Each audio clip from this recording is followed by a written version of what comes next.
Hello everyone. So this is Abhishek Singh, Assistant Professor at Engineering College, Banswara, Rajasthan.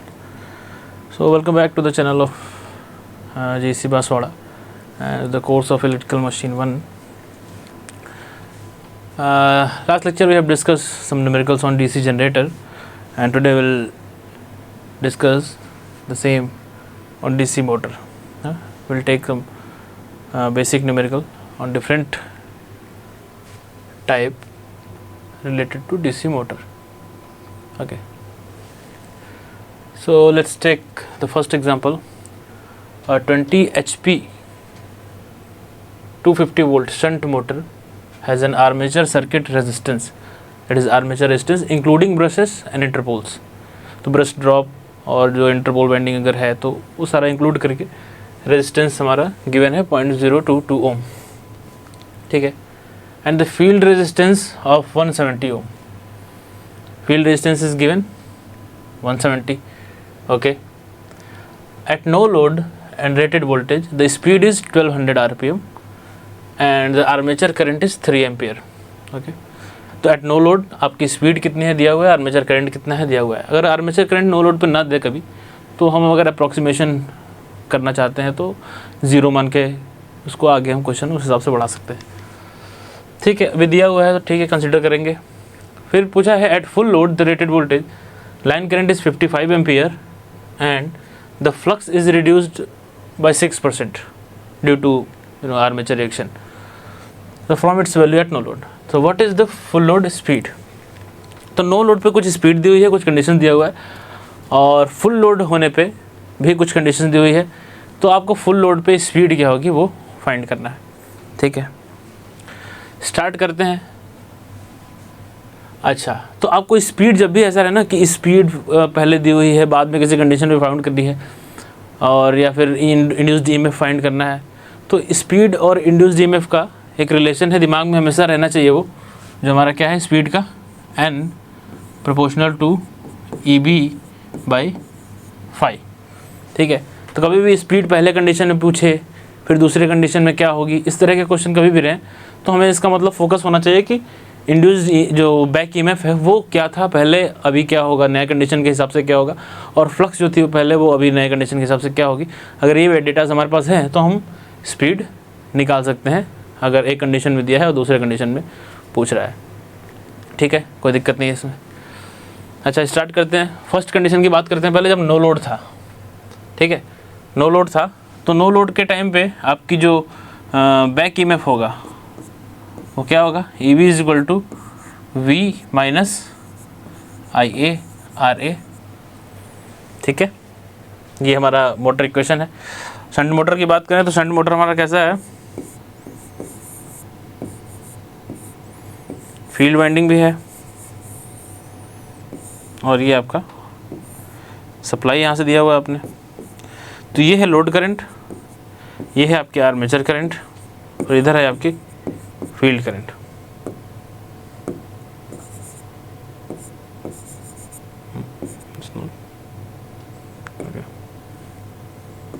ठीक है, तो ये आपकी फील्ड करंट है. इतना चीज़ हमको मालूम है. अच्छा, अब आते हैं इधर. तो नो लोड पे आपको क्या क्या मालूम है. V तो मालूम है 250 वोल्ट सप्लाई वोल्टेज था, तो 250 - IA आर्मेचर करंट मालूम है क्या. तो हाँ, ये आर्मेचर करंट गिवन है 3 एम्पियर, तो -3 × RA मतलब आर्मेचर रेजिस्टेंस गिवन है 0.22, तो 0.22.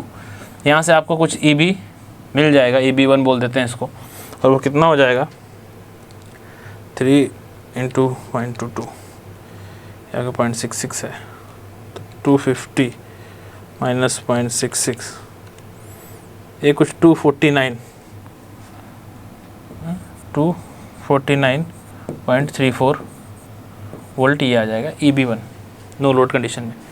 ठीक है, अब फुल लोड कंडीशन की बात कर लेते हैं. फुल लोड कंडीशन में फुल लोड जब है, अब इस टाइम पे EB क्या है, कितना है, EB2, फॉर्मूला तो सेम है, V - IA/RA. IA कुछ चेंज होगा, अभी V तो सेम रहेगा कांस्टेंट, टर्मिनल वोल्टेज जो भी सप्लाई दिया है हमने, आर्मेचर रेजिस्टेंस भी सेम होगा. आर्मेचर करंट वेरी करेगा जब फुल लोड हो गया, तो उसके बारे में कुछ दिया है, at full load line current is 55 ampere. तो अब सीधे कई बार गलती होती है, लोग क्या ये 55 यहाँ पे यूज़ कर लिए फुल लोड कंडीशन पे जो है, तो वो है क्या, लाइन करंट। ठीक है, लाइन करंट आपकी है ये जो सप्लाई से आ रही है, और हम यहाँ यूज़ कर रहे हैं आर्मेचर करंट। ठीक है, तो अगर लाइन करंट हमारी कितनी 55 आ रही है, तो उसमें से कुछ फील्ड करंट माइनस करेंगे तब आर्मेचर करंट मिलेगा। फील्ड करंट कितनी होगी फिर यहाँ पे इस कंडीशन में, आई एफ तो मालूम है आपको, V by R S H. तो V है आपका कितना 250 divide by R S H है फील्ड वाइंडिंग 170। तो 250 बाई 170 करेंगे, आपका आएगा 1.47 कुछ 1.47। ये है आपका IF 1.47। ठीक है, अब ये आपको माइनस करना है, तो IA2 आपका क्या होगा, ये होगा IL जो लोड दिया हुआ है 55 एम्पियर माइनस IF। ठीक है, क्योंकि यही जो है आके IL is equal to IF plus IA है। ठीक है, तो आपको IA चाहिए तो IL माइनस IF, तो ये 55 माइनस 1.47 ये आपका आ जाएगा 55 माइनस 1.47 दैट इज़ 53.53 एम्पियर। ठीक है, अब इस करंट को आप यहाँ यूज़ करिए। ठीक है, तो यहाँ से EB2 कितना आ जाएगा, EB2 आपका आ जाएगा 250 माइनस 53.53 इंटू 0.22 RA की वैल्यू वही है, सेम है। कितना आएगा ये 53.53 इंटू 0.22 11.77। तो 250 माइनस 11.77 ये कुछ आ गया आपका 238.23। ठीक है, तो अभी ये आपकी EMF हो गया जब आप फुल लोड पे हैं। ठीक है, तो फुल लोड पे आपको EMF पता है, नो लोड पे भी EMF पता है। ठीक है, दोनों कंडीशन पता है। अब आप स्पीड निकालना चाहते हैं, आप निकाल सकते हैं। अच्छा, फ्लक्स भी पता है। फ्लक्स अगर मान लीजिए रेटेड लोड पे कुछ 5 था, मतलब नो लोड पे कुछ 5 फ्लक्स था, तो फुल लोड पे फ्लक्स कितना हो गया, फ्लक्स बोल रहा है ये कि रिड्यूस हो गया 6% से। तो 6% से रिड्यूस होने का मतलब अगर नो लोड पे फ्लक्स 5 था, तो फुल लोड पे आपका फ्लक्स कितना हो गया 0.94 इंटू 5, 6% रिड्यूस हो गया। तो उसको भी आप यूज़ कर सकते हैं। तो अगर मैं स्पीड निकालना चाहूँ अब फुल लोड पे, हम लिखते हैं relation N2 by N1 is equal to EB by 5 होता है प्रोपोर्शनल, तो EB2 by EB1 into 5 by 5 ये यहाँ से ये रिलेशन से हमने ये लिख लिया। अब आप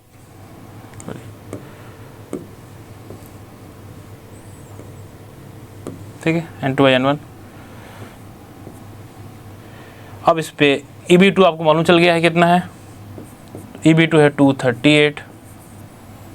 ठीक, और डिवाइड बाई EB1 था कितना 249.34। 5 मान लीजिए 5 था, तो 5 है 0.94 क्योंकि 6% घट गया है। ठीक है, ये हो गया। अब यहाँ से आराम से आप इसको सॉल्व कर लेंगे, 5 कैंसिल हो जाएगा। N1 आपको मालूम है। ठीक है, इसको अगर अलग से भी करना चाहें फिर से लिख देता हूँ, N2 by N1 is equal to EB2 by EB1 into 5 by 5। तो EB2 कितना था 238.23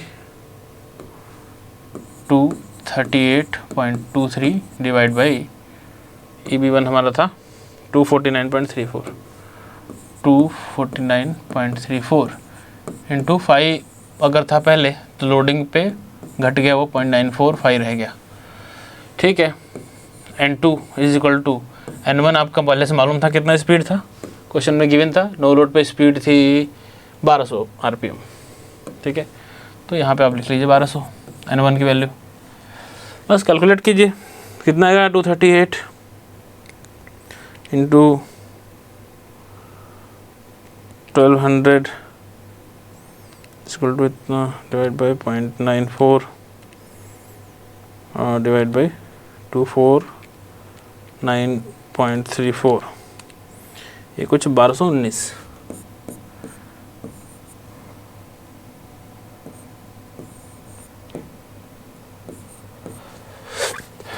ओके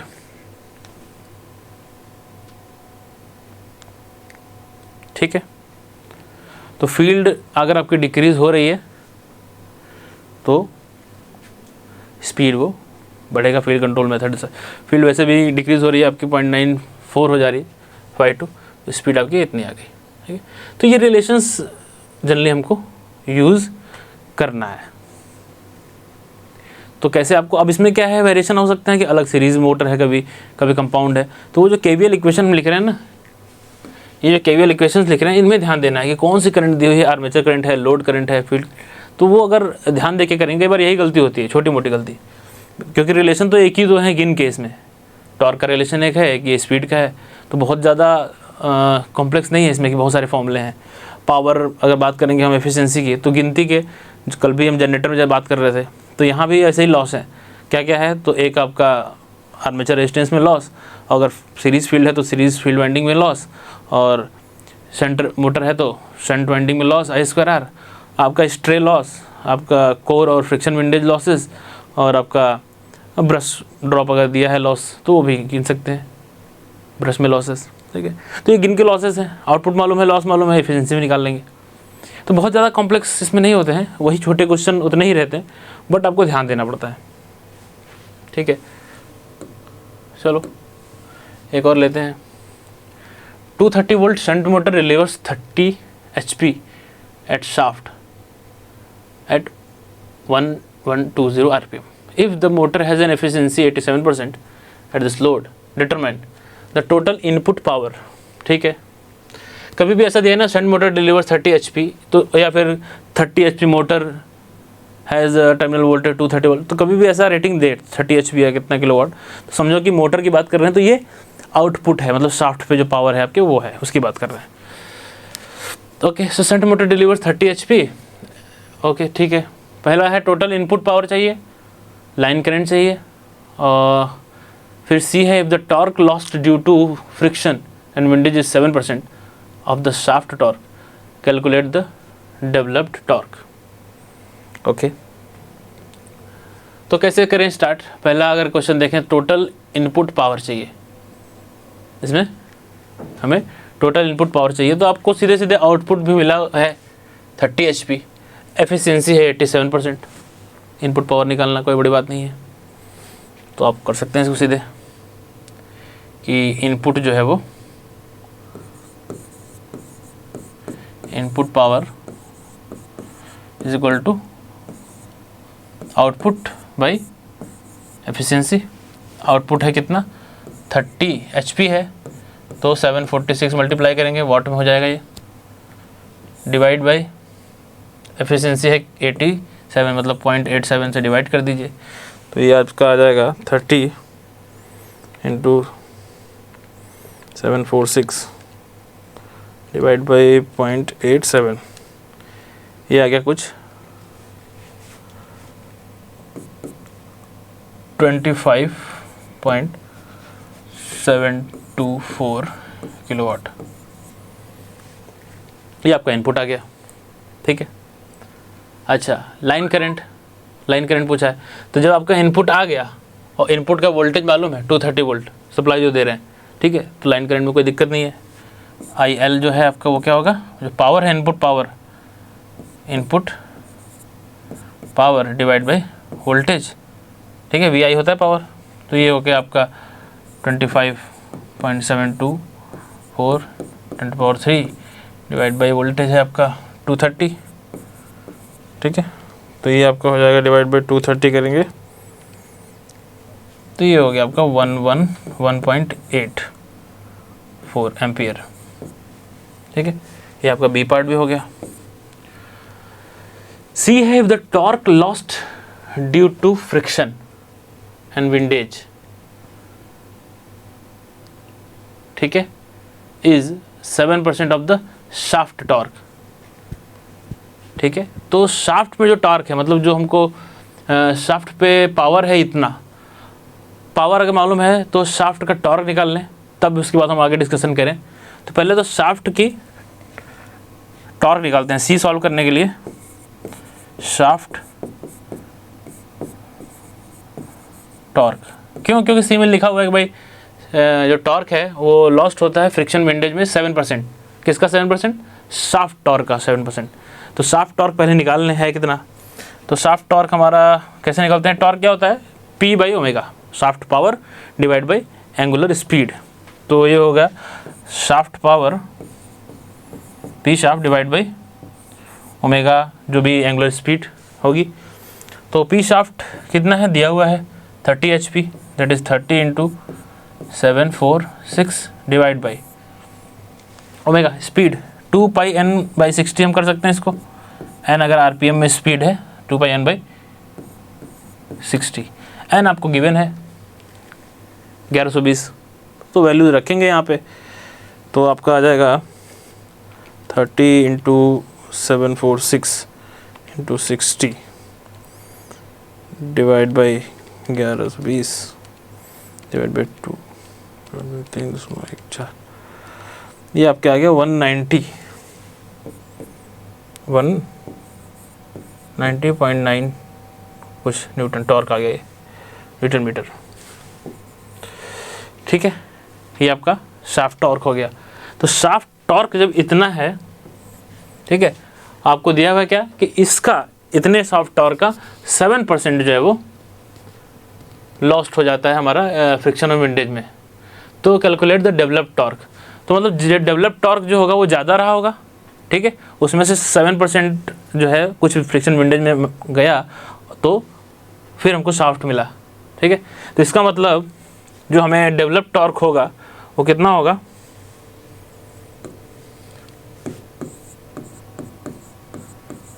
डेवलप्ड टॉर्क की बात करें तो क्या होगा? शाफ्ट में जो टॉर्क है प्लस उसका 7% और, जो कि फ्रिक्शन विंडेज में लॉस्ट हो गया। तो शाफ्ट में टॉर्क कितना है? 190.9 है मान लो। तो 190.9 ये प्लस 190.9 का 7%, ठीक है। 199.9 का अगर 7% अगर आप निकालेंगे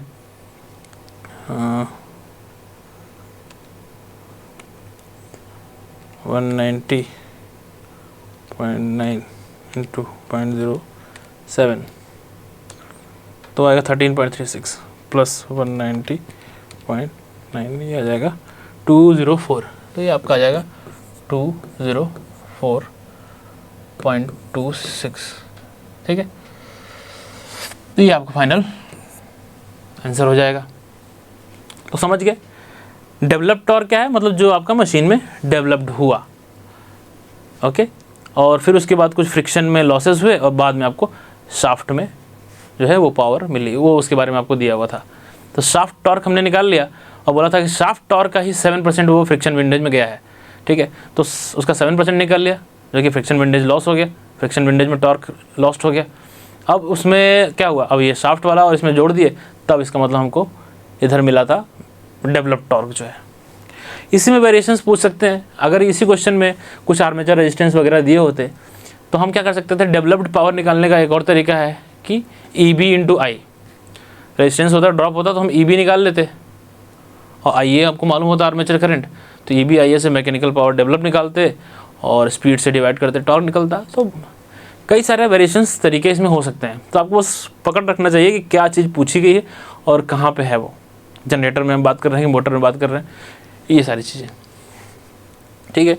अगला क्वेश्चन लेते हैं। सीरीज़ मोटर है। सबसे पहले बात तो यही पढ़ा कीजिए कि कौन सा मोटर है। और जैसे जनरेटर मोटर की बात करें, कितने पोल का मोटर है, जनरेटर क्वेश्चन कर रहे थे, तो ये बड़ा इंपॉर्टेंट होता है। कई बार हम जल्दी में स्टार्ट कर देते हैं लेकिन स्टार्टिंग देखे नहीं। सीरीज़ मोटर है तो सारा कैलकुलेशन, सारा KVL, KCL इक्वेशन सारी हमारी सीरीज़ के हिसाब से दिमाग में चलेंगे। अच्छा, एक series motor having an armature resistance of 0.1 ohm, field resistance भी दिया हुआ है, take 48 ampere at 230 volt and at 720 RPM. So the total core friction losses भी दिया हुआ है, स्ट्रे लॉस नेगलेक्ट करिए, ब्रश कॉन्टेंट भी नेगलेक्ट करिए, कैलकुलेट द डेवलप, देखिए वही सब क्वेश्चन आ गया जिसके डिस्कस कर रहे थे। तो अब ये क्या है, सीरीज मोटर है, तो पहले दिमाग में आपके आना चाहिए कि सीरीज मोटर ही बना लो पहले हिसाब किताब, कि ये सीरीज मोटर में क्या होता है कि हमारा फील्ड वाइंडिंग जो है वो आर्मेचर के साथ, ये आर्मेचर के साथ सीरीज में रहता है, ठीक है। यहाँ हम अपनी सप्लाई दे रहे हैं, तो जो IL है, लोड करंट है, वही आपकी फील्ड करंट है और वही आपकी आर्मेचर करंट है। ये चीज़ क्लियर होनी चाहिए इसमें। सीरीज वाली मोटर बात करेंगे तो जो आपकी लोड करंट है, लाइन करंट है, इसको बोल रहे हैं, लाइन करंट बोलेंगे, लोड नहीं बोलेंगे। मोटर की बात करें तो हम लाइन पे दे रहे हैं, जनरेटर में उसको लोड बोलते हैं। तो लाइन करंट जो है वो वही आपकी फील्ड करंट है, वही आपकी आर्मेचर करंट है, ठीक है। ये हमको सीरीज में मालूम है, ठीक है। आगे चलते हैं। तो पूछा है कुछ कि डेवलप टॉर्क बताइए, तो डेवलप टॉर्क चाहिए तो डेवलप पावर निकाल लें।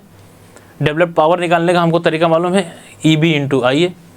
तो IA तो मालूम है कितना, 48 एम्पियर, लाइन से जो ले रहा है वही आर्मेचर करंट भी है, ठीक है। लेकिन EB नहीं मालूम है, EB निकाल लेते हैं। तो सबसे पहले EB के लिए क्या होगा, फॉर्मूला वही V minus IA, RA plus RSE होगा यहाँ पे, ध्यान देंगे क्यों, क्योंकि यहाँ पे सीरीज फील्ड वाइंडिंग भी आर्मेचर के साथ ही सीरीज में कनेक्टेड है। तो ये जो लॉस होगा आर्मेचर करंट दोनों में ड्रॉप होगा। तो V हमारा था क्या 230 माइनस IA है कुछ 48 और रेजिस्टेंस जो है दोनों दिए हुए हैं, 1.1 है 1.15 है, तो 0.1 प्लस 0.15, ठीक है। इसको कैलकुलेट करें कितना आ जाएगा, ये हो जाएगा 0.25 इंटू 48 12, 230 में से आपको 12 घटाना है, ठीक है। ये आ गया 218 वोल्ट, ये हो गया आपका EB। अब पावर डेवलप्ड जो है, मैकेनिकल पावर डेवलप्ड, ये आपको मालूम है EB इंटू IA, IA भी मालूम है आपको, तो निकाल लीजिए 218 इंटू 48, ये आपका आ गया 10.464 किलोवाट। ये मैकेनिकल पावर डेवलप्ड। अब जब मैकेनिकल पावर डेवलप्ड ये है EB इंटू IA, तो डेवलप टॉर्क पूछा है ए पार्ट में, तो टॉर्क के लिए कोई दिक्कत नहीं है, हमारा क्या होता है PM बाई ओमेगा। तो ये हो गया 10.464 बाई ओमेगा, वही है 2 पाई n कितना है 720 RPM, 720 बाई 60 होता है, तो 60 ऊपर चला जाएगा, कैलकुलेट कर लेंगे इसको, इंटू 60 डिवाइड बाई 720 बाई 2, ये कुछ आ गया 138.85 न्यूटन मीटर, ठीक है। ये आपका टॉर्क हो गया, कोई दिक्कत ही नहीं है। बी पार्ट कह रहा है आउटपुट पावर एट शाफ्ट। तो आउटपुट पावर आपने, मैकेनिकल पावर जो डेवलप है वो आपने निकाला यहाँ पे, और शाफ्ट पे कौन सा पावर जाएगा, ये मैकेनिकल पावर में से अगर हम फ्रिक्शन लॉसेस हटा दें, कोर फ्रिक्शन लॉसेस, तो हमको शाफ्ट पावर मिल जाएगा। कोर फ्रिक्शन लॉसेस दिया हुआ है 650, तो आपका जो पी शाफ्ट होगा वो क्या हो जाएगा PM minus core friction losses, ये फ्रिक्शन इसमें से हटा देंगे, तो ये तो आया आपका कितना, ये 10464 वाट आया था, उसमें से आपने 650 माइनस कर दिया, तो 10464 माइनस 650 किया आपने, तो ये आपका आ गया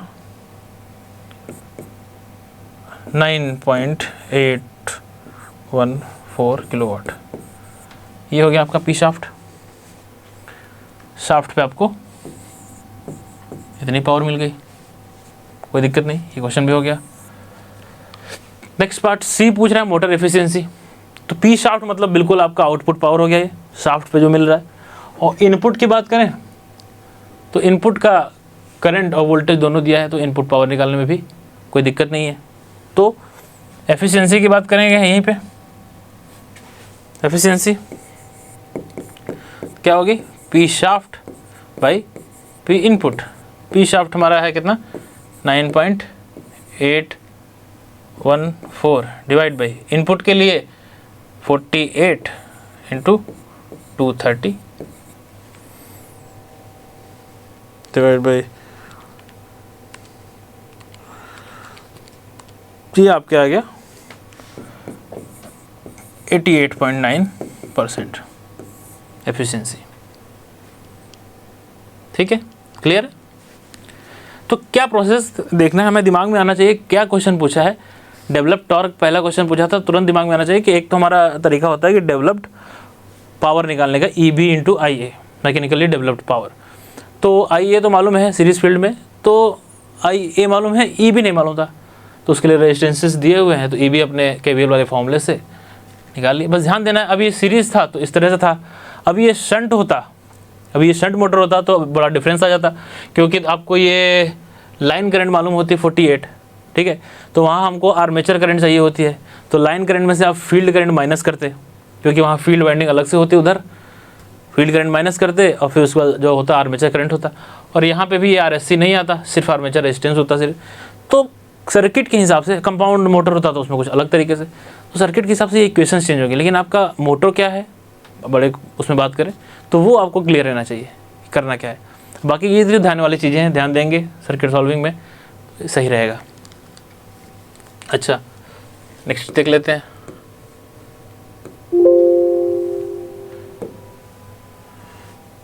ये हो गया, कितने क्वेश्चन हो गए,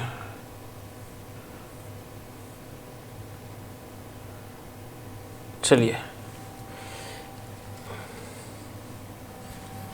एक इसको देखते हैं कि 10 kilowatt 250 volt shunt generator having an armature resistance of 0.1 ohm and field resistance of 250 ओम। ध्यान देंगे 10 किलोवाट 250 शंट जनरेटर लिखा है, हैविंग आर्मेचर रेजिस्टेंस इतना और फील्ड रेजिस्टेंस इतना, delivers full load at rated voltage and 800 RPM। अच्छा, अब the machine is now run as motor, अब उसी मशीन को एज अ मोटर चला रहे हैं, टेकिंग 10 किलोवाट सेम सप्लाई, जो हम अभी आउटपुट दे रहे थे वही उतना ही अभी इनपुट ले रहे हैं supply. So what is the speed of motor, बस ब्रश कॉन्टैक्ट को नेगलेक्ट करिए। तो अभी स्पीड ऑफ मोटर क्या होगा, तो अब हमेशा वही बात पिछले क्वेश्चन में बात की थी, स्पीड पूछा, पहले कंडीशन कुछ और थी अभी कुछ और है, तो इसका मतलब स्पीड का वही रिलेशन है n proportional to EB by phi. ठीक है, तो फाई के बारे में कुछ नहीं दिया है, फाई कांस्टेंट मान सकते हैं, अगर दिया है तो उसको भी देखेंगे। अदरवाइज हमको अपना EB फाइंड करना है पहले कंडीशन में, नए कंडीशन में, और फिर वही relation N2 by N1 is equal to EB2 by EB1 into φ1 by φ2 clear करेंगे। ठीक है, तो सबसे पहला काम क्या कर रहा है कि EB1 निकाला जाए।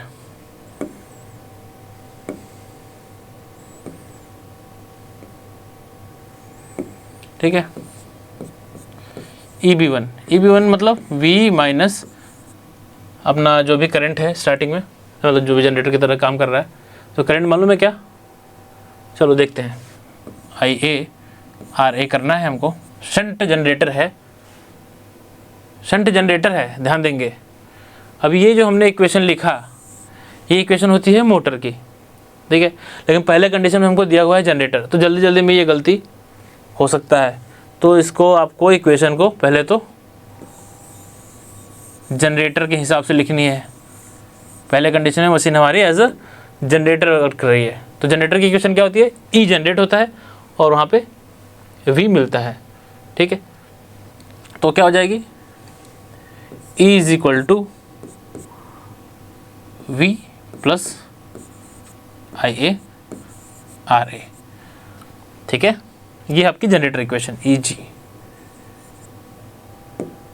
ठीक है, अच्छा, अब IA के बारे में अगर देखा जाए तो आपको करंट तो दिया नहीं है, लेकिन पावर जो है आउटपुट की वहाँ की लोड की ये दी हुई है 10 किलोवाट और ये भी दिया हुआ है। तो आई एल करंट आप फाइंड कर सकते हैं। आई एल वो क्या हो जाएगी 10 इंटू 10⁻³ 10 किलोवाट डिवाइड बाई 250। ठीक है, ये आपकी आ जाएगी डिवाइड बाई 250, ये कुछ 40 एम्पियर। तो 40 एम्पियर अगर आई एल है तो आर्मेचर करंट, चूँकि ये शंट जनरेटर है, शंट जनरेटर मतलब कि ये आपका यहाँ से आई ए निकलेगी, इधर आई एल होगा और इधर आपका फील्ड आई एफ। ठीक है, तो इसका मतलब I A is equal to I L plus I F. ठीक है, तो I A is equal to I L plus I F. I F क्या होगी, आई एफ होगी आपकी सीधे सीधे 250 V by R S H. 250 by R S H कितना दिया हुआ है, फील्ड रेजिस्टेंस 250। 250 बाई 250 ये हो गया 1 एम्पियर। ठीक है, तो इसका मतलब आई ए जो है वो आपकी क्या होगी, आई एल प्लस आई एफ। अभी पहले क्या कर रहे थे, मोटर था तो I L minus I F कर रहे थे, क्योंकि वहाँ इक्वेशन बदलती थी, सप्लाई दे रहे थे, यहाँ आ रही है लोड पे, तो वही इक्वेशन का ध्यान देना है आपको। तो यहाँ पे हमारा हो गया ये 41 एम्पियर। ठीक है, आइए मिल गया, आ जाते हैं इधर, इधर लगा देते हैं 250 प्लस 41 इंटू आर्मेचर रेजिस्टेंस से 0.1, तो ये आपका आ जाएगा 41 इंटू 0.1 प्लस 250, तो ये हो गया आपका कुछ 254.1 वोल्ट। ये हो गया ई जी, जब एज ए जनरेटर वर्क कर रहा है। अब जब एज ए मोटर वर्क कर रहा है तो आपका जो होगा वो बैक ईएमएफ बोलेंगे ई बी। अब मोटर में इक्वेशन बदल जाती है। मोटर में इक्वेशन क्या हो जाती है, मोटर में इक्वेशन हो जाती है V minus I A R A, V minus I A R A. अब मोटर में भी सप्लाई वही सेम चीज़ है, तो इसका मतलब आई एल आपका वही सेम है 40 एम्पियर मोटर के केस में। लेकिन अब ये इक्वेशंस जो आपने लगाई ये जनरेटर केस में थी, अब नहीं है। मोटर के केस में क्या होगा, मोटर के केस में आपको यहाँ से सप्लाई मिल रही है, मतलब आई एल ऐसा है और इधर फिर फील्ड है, फील्ड, और इसमें आपकी आ रही है आर्मेचर करंट। तो इसका मतलब अब आपकी आर्मेचर करंट क्या होगी, I L minus I F. ठीक है, तो अभी आर्मेचर करंट क्या हो जाएगी, आई A is equal to, motor की बात करें तो I L minus I F, तो ये हो जाएगी 40 माइनस 1 दैट इज़ 39। अब हमको इसको यूज़ करना है, वी है 250 माइनस करंट 39 है, अब आर्मेचर रेजिस्टेंस वही है 0.1, तो अभी कितना हो जाएगा 39 250, तो ये हो गया आपका 253.9।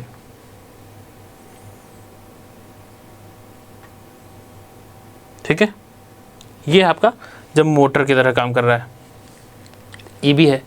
अब आपका ठीक है, स्पीड आपको करनी है तो स्पीड का वही रिलेशन है, इसको यूज़ कर लीजिए कि भाई N2 by N1 is equal to EB2। बाद में जब मोटर की तरह काम कर रहा है तो EB, पहले जनरेटर की तरह काम कर रहा था तो EG। ठीक है, N2 चाहिए आपको। EB आपका आया है 253 पॉइंट समथिंग, 253.9, 253.9 और EG था 254.1। N1 था स्पीड गिवन कितना 800 RPM, 800 निकाल लीजिए। तो 253.9 डिवाइड बाई 254.1 इंटू 800, ये आपका आ जाएगा 799।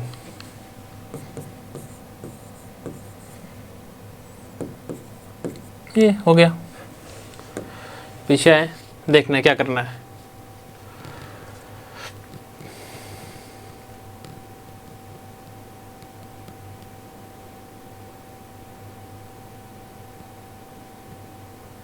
ठीक है, तो पहले जनरेटर की तरह काम कर रहा था, तो उसके लिए अपना EMF इंड्यूस निकाला सब वो करके, क्योंकि जनरेटर की इक्वेशन भाई अलग होती है। जनरेटर की इक्वेशन क्या होती है, E = V + IaRa, ठीक है। तो उस हिसाब से हमने EG निकाल लिया। अब उसी मशीन को मोटर की तरह काम करने लगे, तो वहाँ फिर इक्वेशन अलग है। तो वो इक्वेशंस का खेल है। और फिर उसके बाद अपना वही एक ही रिलेशन है स्पीड का और फ्लक्स का, ठीक है। तो ये चीज़ें आपको ध्यान देनी है, इस तरह से आपको न्यूमेरिकल इनको डील करना है। कभी लॉसेस की एफिशिएंसीज की बात करें, पहले हमने एक क्वेश्चन किया, उसमें मैं फिर से बता देता हूँ आपको लॉसेस। अगर मैं सिर्फ लॉसेस की बात करें चलो, तो अगर आपको लॉस कौन कौन से होंगे, अब कोई क्वेश्चन भी आ सकता है, तो आपको ध्यान देना है। एक होता है आपका I² IF² RSH अगर शंट मोटर है तो, और ये होता है लॉस फिक्स, ठीक है। और सीरीज मोटर है तो आपका एक फील्ड वाइंडिंग में लॉस होगा IA², आर्मेचर करंट ही फील्ड वाइंडिंग होगी, IA² RSE, और ये वेरिएबल में आएगा क्योंकि आपको लोड करेंगे साथ चेंज होगा ये सीरीज़ में। और एक लॉस होता है आपका IA² आर्मेचर रेजिस्टेंस में जो लॉस होगा। 3 तो ये I² R वाले लॉस हो गए। और आपका एक कोर लॉस होगा, कोर और friction windage, core and friction windage loss होगा, ठीक है। कई बार स्ट्रे लॉस भी देता है आउटपुट का कुछ इतना % है, वो स्ट्रे लॉस में कंसिडर कर लीजिए, वो कर लेंगे कंसिडर, ठीक है। और कुछ आपका ब्रश में ब्रश ड्रॉप, तो सपोज ब्रश ड्रॉप आपको देता है कि 1 वोल्ट पर ब्रश, तो 2 ब्रश लगे हैं तो 2 वोल्ट का ड्रॉप हो गया, तो 2 हो गया वोल्ट। और करंट उसमें कौन सी जाती है, उसमें जाती है आर्मेचर करंट, तो 2 × आर्मेचर करंट, ठीक है। तो वहाँ से वो लॉस निकाल लेंगे, ठीक है। तो ये सारे लॉसेस हैं जो आपको गिवन होते हैं। तो कई बार आउटपुट इनपुट कुछ मालूम है तो सारे लॉस कैलकुलेट कर लीजिए, और उसके बाद आप एफिशिएंसी निकाल सकते हैं, आउटपुट भी निकाल सकते हैं। तो ये अलग अलग तरीके से पूछा सकता है। आपको पता होना चाहिए कि कौन कौन से लॉसेस होते हैं, किसको हम कांस्टेंट में गिन रहे हैं और किसको वेरिएबल में, ठीक है। तो फील्ड का जो I² R लॉसेस ये हम कांस्टेंट में गिनते हैं, और ये कोर फ्रिक्शन विंडेज ये कांस्टेंट में गिनते हैं, ठीक है। बाकी को हम वेरिएबल लॉस में गिनते हैं क्योंकि लोड के साथ वो वेरी कर रहे हैं, ठीक है। और स्ट्रे लॉस भी अगर बोल दिया कि इतना है आउटपुट का इतने %, तो उसको भी कांस्टेंट में गिन सकते हैं, ठीक है। तो इस हिसाब से आपको इनको डील करना है, ठीक है। ओके, तो ये हम और भी बहुत सारे इसमें टाइप्स ऑफ न्यूमेरिकल बनते हैं, अब उसको सॉल्व करेंगे। सॉल्व करिए, कोई डाउट होता है उस तरह के क्वेश्चन हम फिर से डिस्कस कर सकते हैं। Okay, thank you.